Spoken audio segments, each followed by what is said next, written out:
All right, so you're gonna need you need Play-Doh. This size of a ball, probably about that.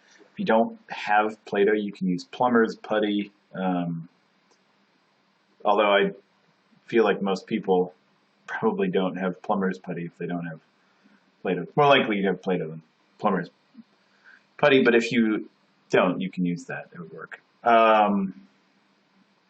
All right. Also, the top of some sort of a bottle, this Gatorade bottle that we had laying around the department works pretty well. One of the reasons that it works well is you're going to secure something around this part right here. It gets a little smaller, so a rubber band fits on there really nicely and just kind of holds it in place. You will need a balloon, a straw, and a rubber band. Small rubber band works really well for this. You can see that I've got it fastened onto the straw. So it's not too tight because you can, it still blows up. The straw isn't like, tied off in there. But you don't want it too loose, otherwise the air will just come out on the sides of the balloon and it won't stay on the straw. Okay, and then you'll need one larger rubber band as well. And here's the thing that you might not have. Well, I mean, most of you probably don't have surgical gloves sitting around. Luckily, we do. But you can also use rubber gloves, like cleaning gloves, if you've got those hanging around. You can use anything that's kind of stretchy. In fact, this isn't even as stretchy as you'd want it to be. I actually can't wear these. My hands are too big. So we have an extra large size, and every time I put it on, I still break out of them. So I don't get to wear surgical gloves ever, unfortunately. You can use like a balloon. If you cut a regular balloon off about here, that's pretty stretchy. You could use that. So there's a whole bunch of different things you can use. Anything that takes up a large area and is stretchy. What you're going to do is you're going to put it over the bottom of this whatever bottle you've got.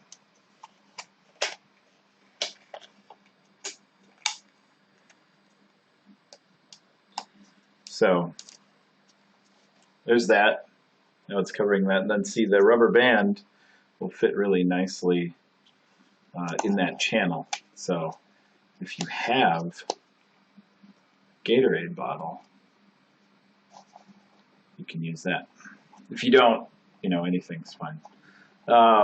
Okay, so then you end up with this. This kind of looks like a diaphragm and your your rib cage in a way. So this is standing in for the diaphragm here. This is going to move down. This is standing in for the rib cage. It's the solid structure that you've actually got. All right. Now the crafting part. So roll your Play-Doh into a ball.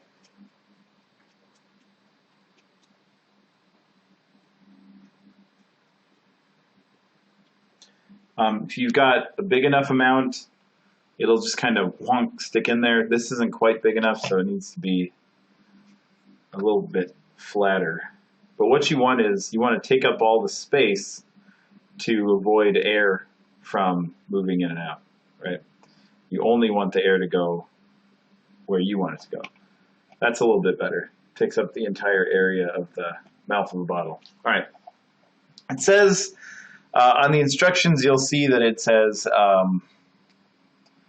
poke a pencil in, but if you just poke the straw through, it's more fun because you end up with like a Play-Doh noodle at the end.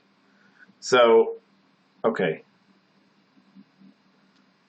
The straw is through. Here's my Play-Doh noodle. Come on. Ta-da. And you can just stick that back on. Okay. So now, this assembly that you've got is going to go into the bottle. It's a little, you got to keep the balloon where you can actually see it. There, that's a little bit better. So all I did was move the Play-Doh closer to the balloon down there. All right, so now you need to kind of fit the Play-Doh into the hole to avoid air from getting in. The other place that you're going to have problems with air getting in is around the straw. So so around here, you want to make sure that you've taken up all the space, and around the straw, you want to make sure you've taken up all the space. Anything where air can get in, not great. Okay, this is pretty good. I mean, I guess we can put it through the test and actually see if it works. So the diaphragm is going to move down. Oh, it works. Cool. So the diaphragm moves down, and this happens. In fact, you can hear it.